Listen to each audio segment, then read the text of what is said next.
Morning. Oats. Good for you. Wednesday. Been to the gym already. It's like testing week this week, so kind of test your max strength and fitness, and it's pretty hard. I feel like I'm pretty tired already. I woke up pretty sore yesterday. We did a test yesterday. It's like a fitness test, which I went pretty hard in, and I woke up real sore today, especially my glutes and my hammies. And then we tested legs today, so I tested my squat and my hip thruster, and then like another kind of, they call it race to the bar test. So, but all going well so far. I've never tested before, it's my first time, so it's kind of setting a benchmark. So, which is good. It means every one I do is a PB. But I enjoy the community there. Everyone's so like, it's so like what's the word? Wholesome. Yeah, like it's so wholesome there. It's like everyone's kind of cheering for each other, and it's good. It's good to see a positive side to society, because someone sent me a really nice email about the video I made the other day about whinging about people being negative, you know, and what they kind of pointed out was like, you know, it's really easy to, it was in a positive light, the email, really positive email, but he was like pointing out that, you know, it's really easy to focus on, and naturally as humans we focus on the negative stuff, but the reality is that most people in the world are good people. And I don't think the traditional media does a great job of telling that story either, right? Like the news is all negative, so maybe it's a mindset change in myself to just focus on the positive more than the negative. And that's my piece of positive thought for the day, that there is a lot of good people out in the world doing a lot of good things, and just the average battler, you know, the average person does their bit for the community, you know, and is happy. So yeah, good morning so far. What are we doing today? We've got a few errands to run this morning, so I'll wait for Caleb to get here, check in with him, and then I'm going to jump down to the coast. It's like 10 minutes away, 20 minutes away. I need to go pick up 2 of the same pot for a video I need to make today later. I need to go back to the old studio just quickly, and I need to buy some coffee. We run out of coffee, and I need to go to the post office, and then we'll come back and do get some shooting today. Making a South American dish. I'm kind of like, as you can probably tell by if you watch my normal content, I make a lot of Southeast Asian food, and like Asian and general food, and naturally obviously a lot of Western food. I have never really delved into South American or African food, and I really want to start exploring some of that, and even Australian food, like indigenous Australian food. So I think that's one of the things I want to focus on next year, is expanding my knowledge of other cuisines outside the realm of what I already know. So I think we'll certainly start with South American. It's like, it feels like it's kind of popping off for good reason at the moment. There's a lot of kind of noise around like Peru and Argentina and stuff, and the food, like the culture and the food speaks to me too. It's, you know, quite a lot of, especially Argentinian food, is like, you know, very beef based, very simple grilled meat, you know. So yeah, we're gonna do I might get in trouble here. Let me just check. Make sure I say that they are from the country that I think they are. Oh, okay. So I'm going to make an arepa today, which is like, how do you describe it? It's made from corn masa. I guess it's like a pita bread almost, is the best way to describe it. And then it's filled, but it's all through South America, but it's, you know, Colombia, Venezuela, Ecuador, Central America. So yeah, but they're delicious. I've eaten them a few times before. I've never made them, so they don't seem too hard to make, but we'll find out today. We're going to do like a poached chicken filling for it, which I think is more a Colombian version, but I could be wrong. Yeah, so that's today. I'll jump back on later once we're filming. Oh, and then we've got a late meeting tonight. We've got a products meeting tonight at like 7 to 7 o'clock. So, yeah. Anyway, I'll jump on and chat to you then. We're on. Oh, duck's taken over. There you go. It's pretty sunny. Not bad though.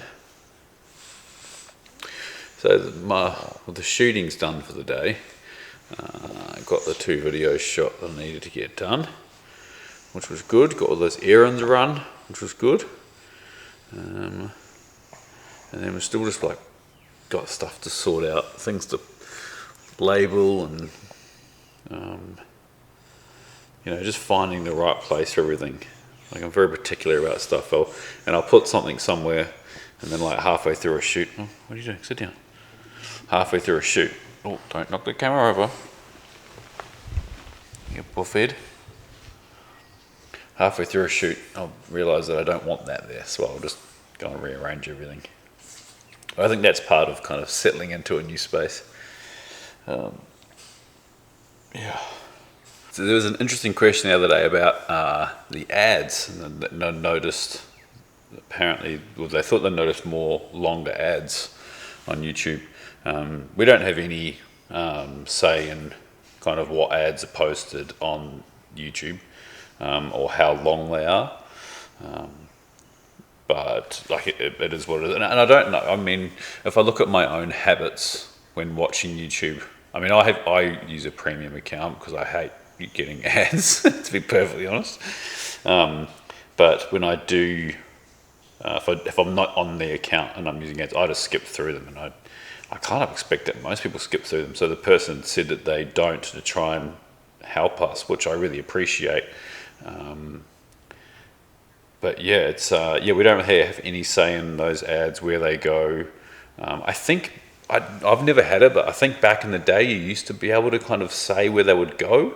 I could be wrong, but you definitely can't now. They kind of, I'm sure they use some kind of AI tool to try and place it in a sensible spot in the video. Yeah, but I'd be really interested to see what ads actually show up on our videos.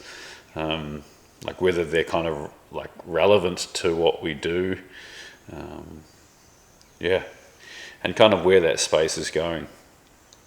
It's, you know, like I've talked about it a lot, like that part of the revenue definitely doesn't, you know, just the YouTube AdSense. Well, for us, and I'm sure we're not the only creators, but YouTube AdSense definitely doesn't cover the cost to make the videos, if that makes sense. So we have to do brand deals as well. And you know, there's no kind of way around it. And I think that, you know, almost every like decent sized YouTube channel does brand partnerships. You know, you look at like the biggest channels like Mr. Beasts and the Mark Ropers. There's a couple of different, actually. Mark Roper's an interesting example.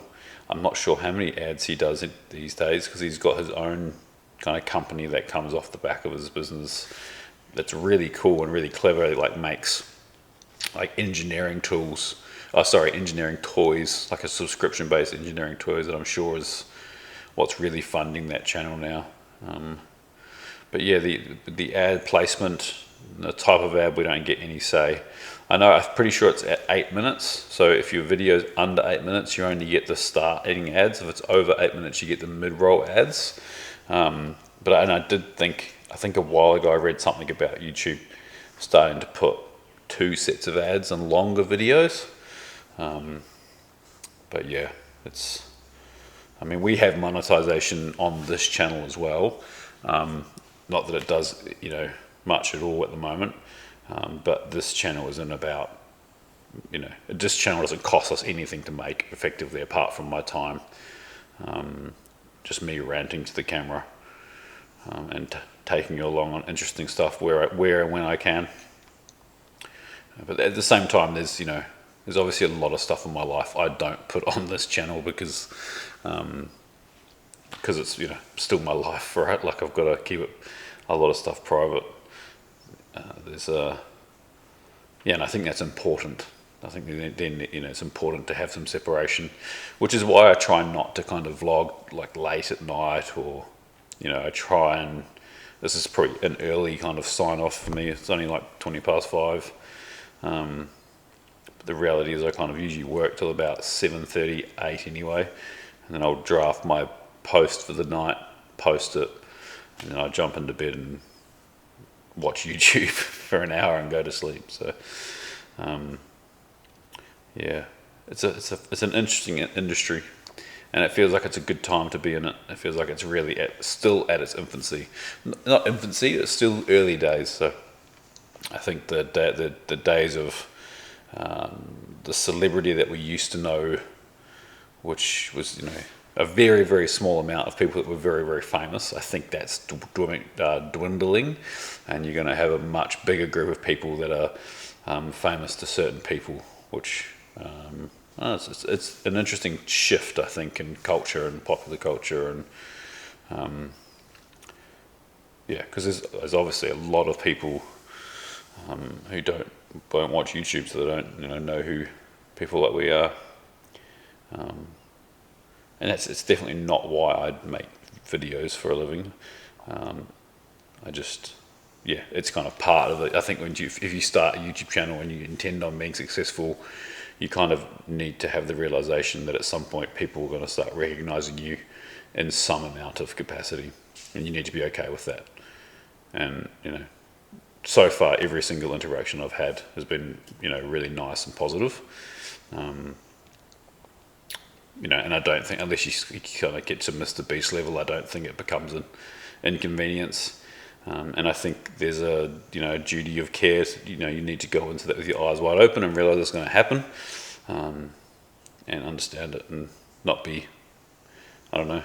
There's some kind of horror stories out there about people getting a bit upset about it, but I think if you're anyone that puts yourself in the limelight and you get frustrated by it, you're probably in the wrong job. Yeah, anyway, tomorrow we have a special guest in the studio who from Sydney, so should be good. We'll make a couple of videos with her, and I'm sure it should be fun. Enjoy your evening, eat something tasty, and we'll see you tomorrow. Peace.